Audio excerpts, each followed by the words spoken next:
Di kitabmu juga Yesus menjanjikan 100 wanita. Itu mau diapain itu wanita yang dijanjikan Yesus 100 kali lipat tuh?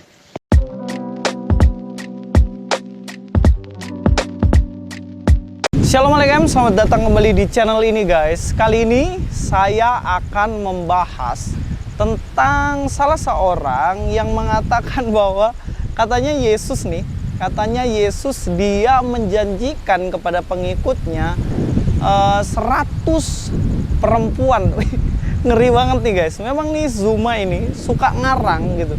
Dan juga konco-konconya pun juga kayak gitu. Sebenarnya sama aja. Ngarangnya adalah Yesus pengikutnya itu akan dikasih 100 cewek.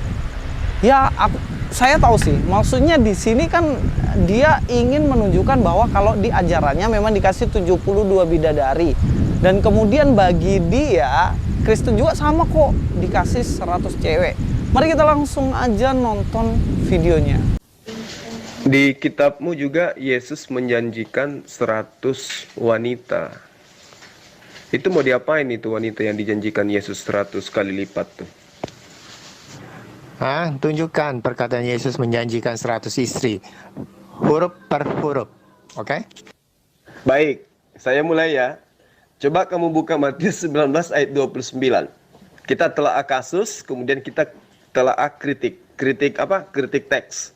Nanti saya akan mengarahkan seperti apa akal Anda bisa berfungsi dengan baik. Saya bacakan ya, ini terjemahan baru. Dan setiap orang yang karena namaku, orang tersebut meninggalkan rumahnya. 1, meninggalkan saudara-saudara laki-lakinya. 2, meninggalkan saudara perempuannya. 3, meninggalkan bapaknya. 4, meninggalkan ibunya. 5, meninggalkan anak-anaknya. 6, meninggalkan ladangnya. 7. Siapa yang tidak disebut di ayat ini? Di sini sudah disebut. Rumahnya, saudara laki-lakinya, saudara perempuannya, bapaknya, ibunya, anak-anaknya. Siapa yang tidak disebut di sini? Kau jawab dulu dengan jujur, ya. Dan setiap orang karena namaku, dia meninggalkan rumahnya, saudara laki-lakinya, saudara perempuannya, bapaknya, ibunya, anak-anaknya, atau ladangnya. Siapa yang tidak disebut di sini menurut Anda? Nah, dari video tersebut ternyata saya pikir beneran gitu loh, dikasih 100 cewek. Ternyata itu cuma bohong doang. Kutipan ayatnya pun keliru. Dan katanya dari ayat itu Yesus menjanjikan 100 cewek. Oh beneran nih. Kita langsung aja masuk ke teksnya. Teksnya itu diambil dalam Matius pasal 19 ayat 29. Nah, tapi kalau di sini saya mau ambil dari ayat 27. Tapi ayat 29 kita baca dulu. Dikatakan situ, di ayat 29 dikatakan, dan setiap orang yang karena namaku meninggalkan rumahnya, saudaranya laki-laki atau saudaranya perempuan, bapak atau ibunya, anak-anak atau ladangnya akan menerima kembali 100 kali lipat dan akan memperoleh hidup kekal. Jadi karena di sini dibilang 100 kali lipat, maka dia menerjemahkan sesukanya dia, mengatakan dikasih cewek 100 kali lipat. Oke, kita cek dulu ayatnya. Dan setiap orang yang karena namaku meninggalkan rumahnya. Apakah di sini Yesus menjanjikan benar-benar mendapatkan rumah sebanyak 100 kali? Kalau saya tinggalkan rumah saya yang satu, kemudian saya dapat 100 kali rumah. Ya enggak dong, itu terlalu polos. Itu terlalu polos, please deh. Lanjut. Saudaranya laki-laki ditinggalkan. Apakah benar-benar dia mendapat saudara laki-laki sebanyak 100? Apakah benar secara literal gitu? Kan nggak lucu gitu. Lanjut. Dikatakan atau saudaranya perempuan, bapak atau ibunya. Apakah ketika meninggalkan bapak atau ibunya kemudian mendapatkan bapak dan ibu 100 kali lipat beneran? Dan juga dikatakan anak-anak atau ladangnya. Ya enggak. Misalnya saya punya ladang 1 peta, kemudian saya tinggalin ladang itu, kemudian saya mengikut Yesus, dan kemudian saya dapat 100 ladang. Apakah seperti itu? Enak banget. Ya jelas enggak gitu loh.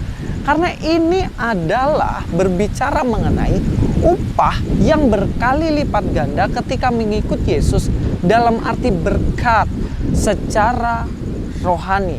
Kalau kita cek di bagian sebelumnya, mari kita lihat di dalam ayat yang ke-27. Dikatakan ayat 27, lalu Petrus menjawab dan berkata kepada Yesus, kami ini telah meninggalkan segala sesuatu dan mengikut Engkau. Jadi apakah yang akan kami peroleh? Dikatakan situ. Ayat 28, kata Yesus kepada mereka, aku berkata kepadamu sesungguhnya pada waktu penciptaan kembali. Yang artinya dalam kehidupan yang kekal, apabila anak manusia bersemayam di tahta kemuliaannya, kamu yang telah mengikut aku akan duduk juga di atas 12 tahta untuk menghakimi ke-12 suku Israel. Ini berbicara mengenai kehidupan di masa yang akan datang atau kehidupan kekal, bukan sekarang ini. Dikatakan di situ kemudian masuk di ayat 29, dan setiap orang yang karena namaku meninggalkan rumahnya dan selanjutnya, kemudian dikatakan dan akan memperoleh hidup yang kekal. Artinya ketika kita serius mau mengikut Yesus, kita akan memperoleh lebih dari apa yang kita telah tinggalkan. Bahkan dikatakan di situ kita mendapatkan hidup yang kekal. Ini yang paling penting. Jadi jangan pikirannya cuman berkenaan dengan cewek, berhubungan badan secara duniawi, pikirannya hanya berbicara mengenai perempuan, dapat perempuan 100 dan lain. Di kitabmu juga Yesus menjanjikan 100 wanita. Itu mau diapain itu wanita yang dijanjikan Yesus 100 kali lipat tuh? Jadi kalau mau membaca Alkitab, ya kuduskan dulu otaknya supaya nggak ngeres terus gitu loh. Nah, jangan karena di ajarannya benar-benar dikasih 72 bidadari, kemudian dia ingin mengatakan dalam Kristen juga diberikan 100 cewek. Bahkan di ayat ini pun tidak ada sama sekali dikatakan di situ bahwa siapa mengikut Yesus akan dikasih 100 kali lipat cewek. Nggak ada. Ayat 30. Tetapi banyak orang yang terdahulu akan menjadi yang terakhir, dan yang terakhir akan menjadi yang terdahulu. Ayat ini ada setelah Yesus menegur orang kaya yang tidak mau meninggalkan hartanya untuk mengikut Yesus. Dia lebih mencintai hartanya. Dan kemudian Yesus tegur, engkau lebih mencintai hartamu, maka engkau tidak akan mendapatkan hidup kekal. Itu intinya. Dan di sini Yesus ingin mengatakan, tinggalkan semuanya demi mengikut aku, engkau akan mendapatkan lebih dari apa yang telah engkau tinggalkan. Bukan di sini berbicara mengenai cewek. Jadi, Zuma, kalau nafsir Alkitab boyo yang benar. Jangan sok tahu, kemudian nafsir sembarangan dan bikin malu dirimu sendiri. Apa yang kau keluarkan itu yang ada dalam isi otakmu. Jika engkau menafsirkan Alkitab hanya berkaitan dengan cewek perempuan supaya lu bisa poligami 100 cewek, sorry, Kristen gak menyediakan itu. Yesus tidak menyediakan apa yang kau pingini. Sampai ketemu di video selanjutnya.